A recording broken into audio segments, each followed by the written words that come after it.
Hey guys, this is the status of the Morphous. I got this bike, of course, used. It's I think it's 2009, and it's obvious to me that it was left outside in the sun. So I removed a lot of the stuff, and it's surprisingly easy to work on. I haven't tried to remove this plastic, but I removed this bottom one because I wanted to fix this. There's still a little bit of a flex to it. And a lot of times when you work on scooters, there's so much plastic and it's so intricate that it takes time to kind of fit it absolutely right. And let me show you the open the seat here. I have to use two hands here. So I worked on the engine last night, just kind of cleaned it. It was full of dust, dirt everywhere. You can kind of still see some of the dirt. I removed the air filter. That's the fuel injector. That's the brake, the handbrake, which is actually a brilliant handbrake. I'll show you that in a second. Here's something that's really interesting. The engine is it's exposed. A lot of times when you work on scooters, PCX, ADV, getting to the head is a pain in the ass. And when you put like the feeler gauges to adjust the valves, it's like you're struggling because the frame is in the way. But because this bike is so long, so stressed, you have space here for um, easily working on stuff. Look at the spark plug. You don't have to struggle with hitting a frame that's over here. So because this bike is so long, it's easy to work on. And this plastic is easy to remove. There's two bolts here, and then you also have to remove the plastic here, and it's two bolts here and some other bolts. So it's like a total of four bolts. I have all that stuff here. And that's the air filter, nice and dirty.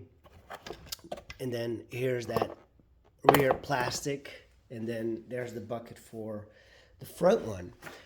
It doesn't have a lot of storage, which is interesting. I thought that this bike would be better for storage. So let me show you this.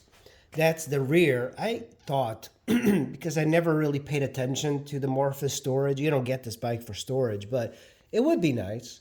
So you have this tiny little pocket here, and not much going for it. There's like a little metal thing here. I wonder if it's for tools or something.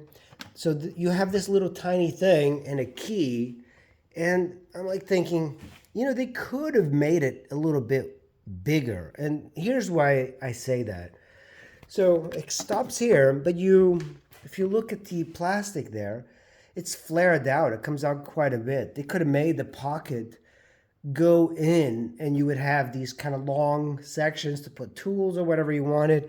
Same thing here, because the plastic is just so big. And look at the status here of the plastic. So this is how I know that the bike has been sitting outside. This wouldn't happen if it was stored in the garage, but look at that, super dirty. And that's been my project, just cleaning everything. I want to look at the valves. I want to look at the spark plug.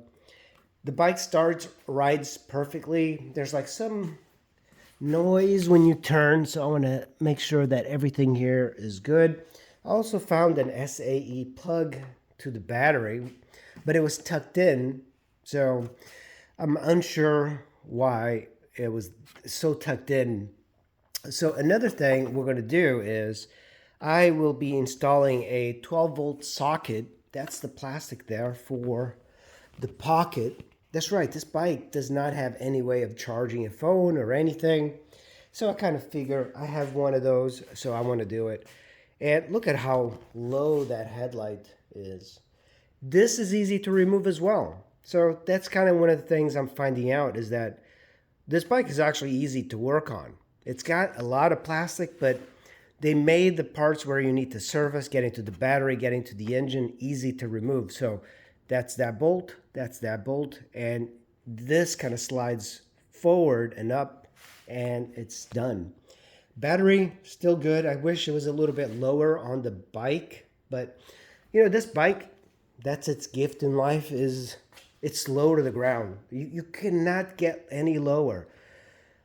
Riding this thing is actually like, it's as if you're sitting at eye level with cars, regular cars, as opposed to like an ADV bike where you sit and you can see over the car. You cannot see that on this. And gas tank is there. Close that. The handlebars, the diameter is actually like really tiny. And I was trying to get my phone mount. I have another one, and it wouldn't fit. So that's the glove box where I'll be installing the 12-volt socket there. And there's also, if you look here, right there, you see that there's like a little hole that goes into here. It's a weird design. So the wind kind of goes over this when you have the plastic in here, and it goes into the rider, which is really interesting.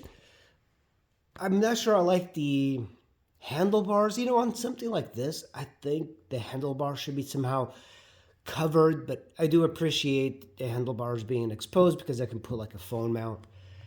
The plastic on this has been definitely worn in. I'm going to check the fluid in the brakes and the hydraulics here. Yeah, the DOT fluid. And I've been waxing it because on this side, here's something that it's kind of odd, and you don't see it in photos. There's these specks of white. And I think what happened is this bike was stored outside, and somebody might have painted something white, and the wind caught it and just kind of boom, stuck on there. Here's another interesting thing. You see that? It says oil check. You lift this thing up and pull this out. It's just kind of like a little tab here.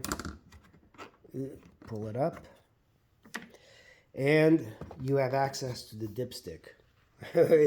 I mean, you have to remove it. Like most of these bikes, you know, you have like that part at least exposed, but not on this one.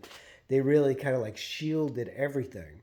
You know, one of the benefits of scooters as opposed to motorcycles is that when you're riding them, you do not feel any heat from the engine. So I assume that this is going to be exactly the same. But when you're riding something like the Super 10, you have the engine and you feel the heat from the engine. You know, it's not so much on this, you know, but when you have something like an ST1300, that engine throwing a lot of heat, a Goldwing throwing a lot of heat at you, no matter what you do, if you have like a faired up bike like this, you don't get any of that heat, especially in the summer. You know, it gets really hot here in the DC area in the summertime. So let's put this back. I want to show you another interesting thing, and that's the super tiny Speedo. I mean, I've never seen anything like it. It's so unique. And look at the shape of this. When you come around, like, it's as if, you know, I had the windscreen on. I removed it because it's going to get hot in this area, and this bike is extremely good at going through the air. It's low to the ground, so it's got a weird center of gravity that I've never experienced on a bike. It's kind of like a cruiser. It doesn't handle great when it comes to doing tight turns. When you have an ADV 150, you can just turn it like a bicycle. This one takes a little bit of a coercing to get moving. And it's not fast, you know, like a small scooter like a PCX. It'll take off like a bat out of hell, but it kind of loses speed. This one kind of is slow moving because it's 400 pounds, so it takes some time to kind of get used to. But it is extremely stable once it's moving through the air because it's so low to the ground, so smooth. Like there's no vibration at all. But yeah, like it feels like a cruiser. It's like the cruiser of scooters. Let me turn this on so you guys can see.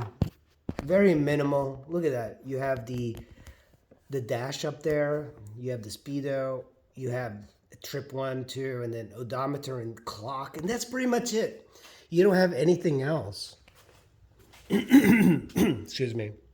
Another thing that's interesting. So this, I didn't see it in the photo, but it was broken. And I just put some tape.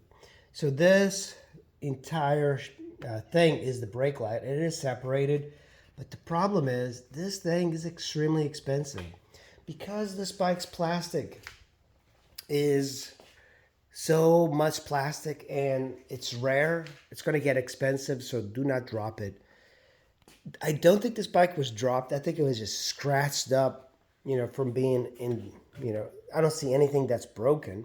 It's just scratched up. So you can see like scratches here. There's a scratch here and along the plastic.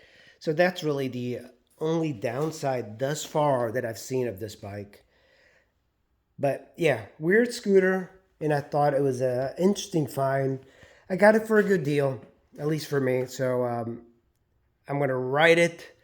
This is going to be my Uber delivery bike for a while. I was hoping on getting more storage. And another thing, I do not want to ruin the look. I know I'll put it like a big bag. I don't want to ruin the look by having a top case here. So a lot of people do it for utility, but this bike does not look like it's a great utility bike. It doesn't really ride like a typical scooter. So it rides more like a cruiser. And so I put my bag here, but the problem is like I have to sit back because the way this bike is, my knees are right over here, and I was afraid of the handlebar hitting my knees, but it actually clears them. Not by much, but it clears them. So I'm going to continue the process of cleaning up and doing some maintenance. And if you guys enjoyed this video on this weird bike, just give me a thumbs up and comment in the comments below. And thanks for watching.